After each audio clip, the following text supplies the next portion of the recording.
Hi, good afternoon or good morning, depending on when you are listening to this. I hope that you are enjoying our story of Harry the Poisonous Centipede. And today we're actually going to get right to the end of the story because there are 5 chapters left, but some of them are quite short. Okay, so let's carry on with our story.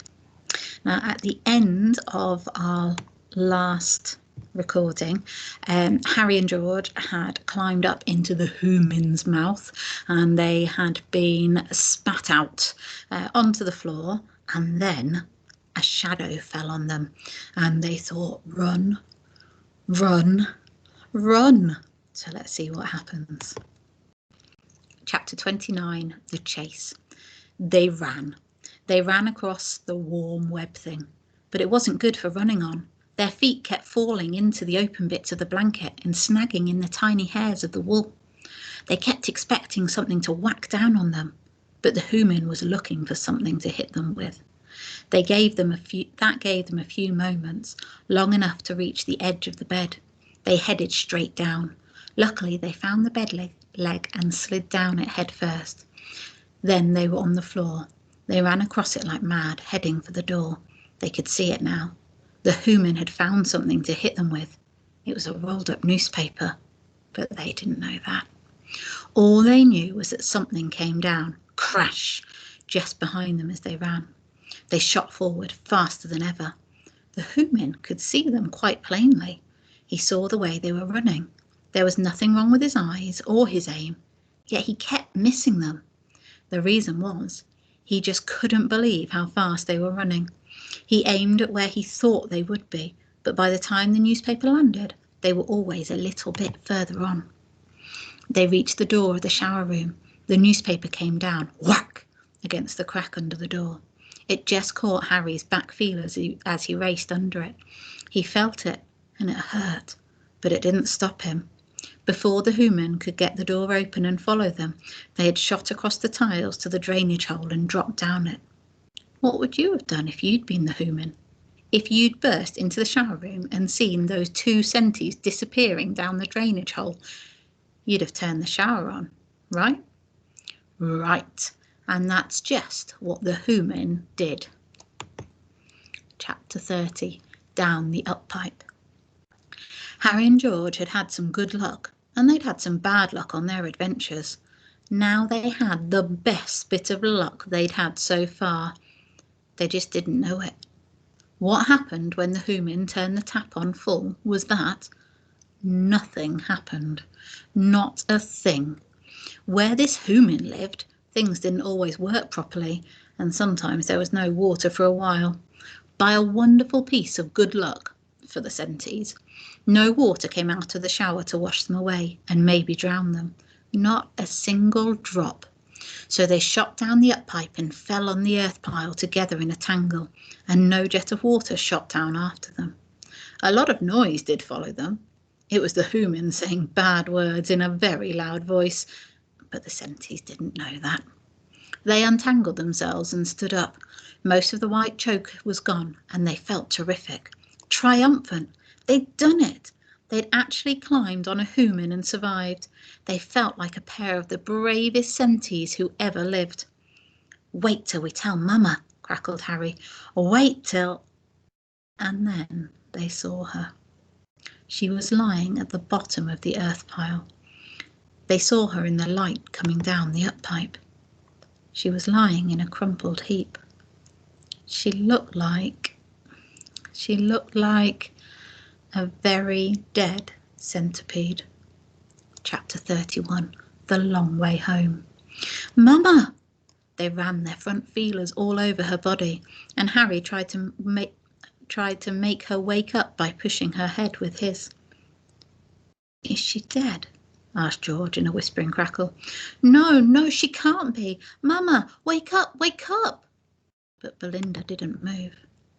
We've got to get her home. How can we? She's so big. She's no heavier than the mole cricket. Come on. George didn't say anything more, but what he was thinking was that the mole cricket was much smaller than Belinda, and that when they brought home the mole cricket, it was almost all downhill. The long way back to the nest was nearly all uphill. but they had to try. They got hold of Belinda's front feet and dragged her, and when they couldn't drag her any more, they tried getting behind and pushing her, but that didn't work. So they had a rest and then dragged her some more. It was by far the hardest thing either of them had ever done, and it just went on and on. When they thought of the length of the tunnel still to come, they both wanted to lie down and give up. What kept them going? Harry kept going because Belinda was his mother, and George kept going because Harry did.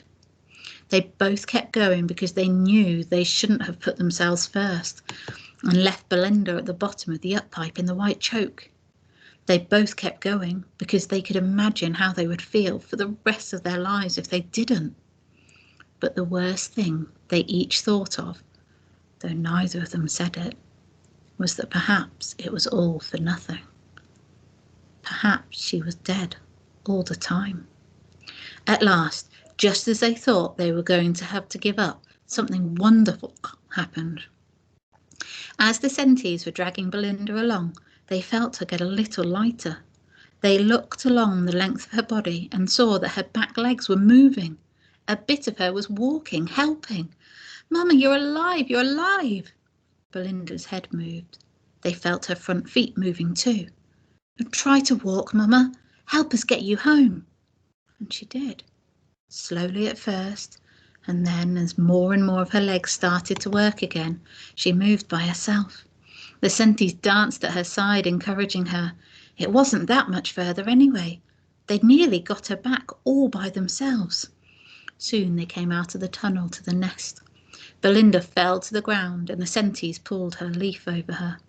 She stopped moving and her feelers drooped, but they knew she was just asleep this time.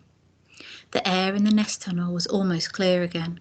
The white choke was gone, though they could still smell it a little, enough to remind them how awful it had been. Harry and George crept about being quiet. "Aren't you hungry?" "Starving. What I wouldn't do to a lizard right now." There were no lizards, but luckily Belinda had caught a couple of beautiful fat spiders, 4 ants and a grasshopper the night before. The 2 hungry Centaurs ate the lot, sharing the grasshopper between them. Although they were tired, they decided to go hunting for something for Belinda to eat when she woke up. They went to the no-top world. Chapter 32, The Toad Hunt. It was a lovely quiet night. The moon shone down through the trees and made dappled patterns on the leafy ground, just the kind centipedes feel safe in. Harry and George ran around and played in the moonlight. "Wasn't it awful, though? The human. We actually climbed on it. Don't tell your mama, she'd kill us."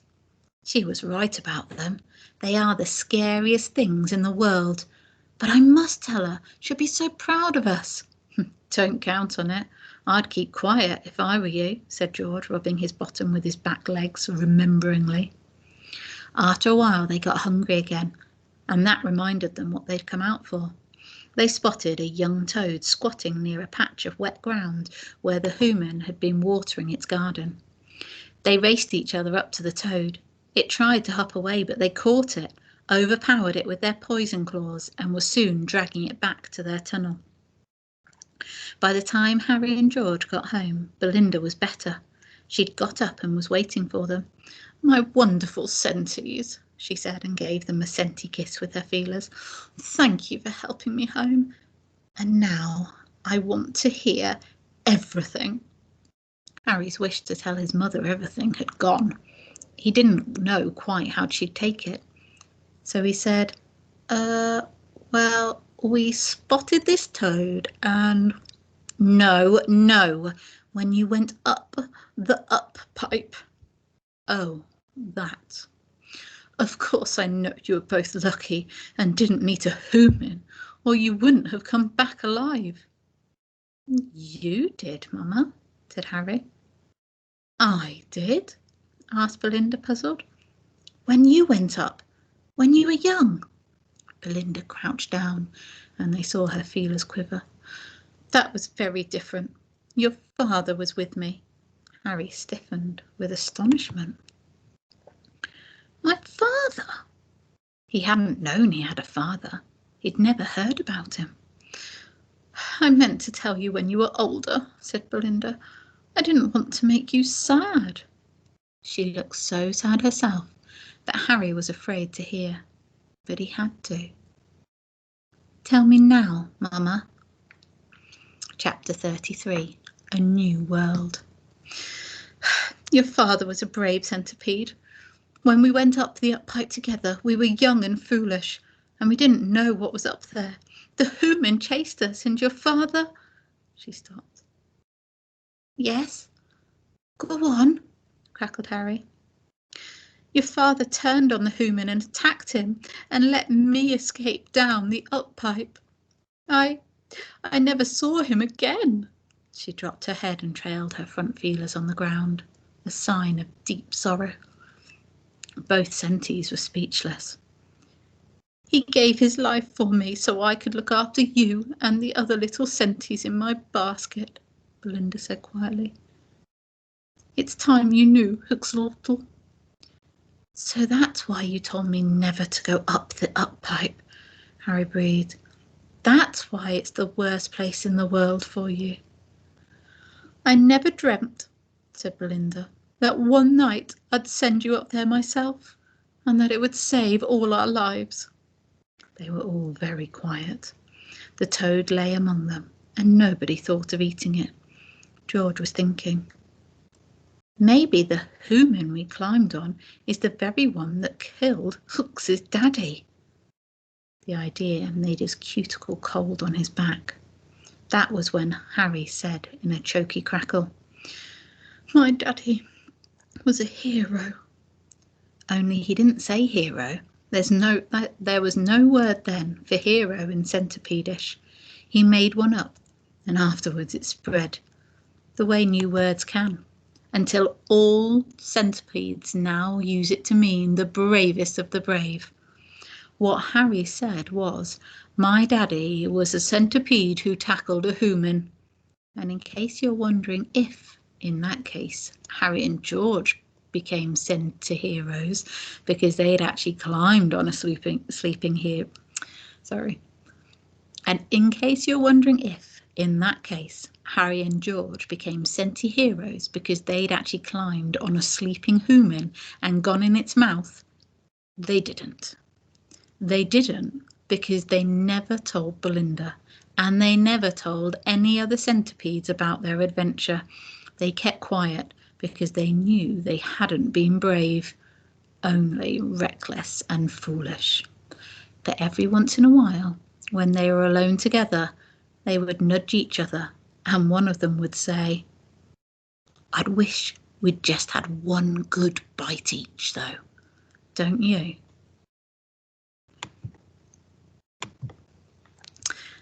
And that's the end of the story. So that's the end of Harry the Poisonous Centipede.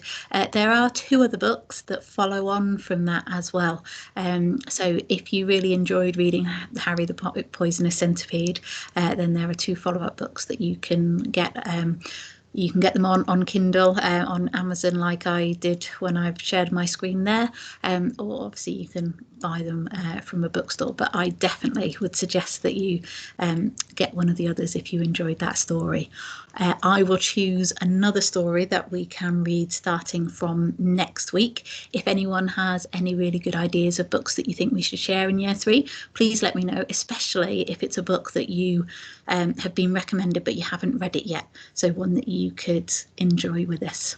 Okay, well, all take care of yourselves, and we will see you during the week. Okay, bye.